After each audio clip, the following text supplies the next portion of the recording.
Moi, je suis donc l'adjudant-chef Vincent. Je suis chef des caméramans donc à l'ECPAD. Un tournage particulier, le tournage en Haïti, avec on est parti donc après le tremblement de terre pour suivre donc un architecte du SID, donc le service d'infrastructure de la défense, et on l'a suivi donc là-bas en Haïti, où il a retrouvé un de ses camarades de promotion. Et tous les deux, donc, ils ont monté un projet qui correspondait pas du tout à l'axe qu'on nous avait donné au départ. Donc on a dû s'adapter. Le génie militaire travaille surtout au profit des établissements scolaires. Pourtant, à leur arrivée, les Français étaient censés construire un camp pour les sinistrés.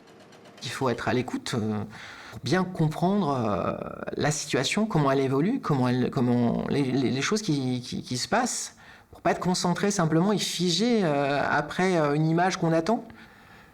Haïti, pour moi, était quelque chose de marquant parce qu'on était dans un autre type de mission.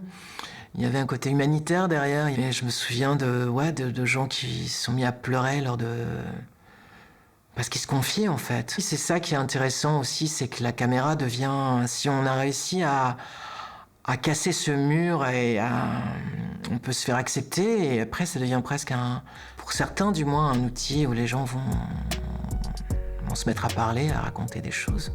On garde une trace de ce que font les gens, c'est tout l'intérêt de notre boulot.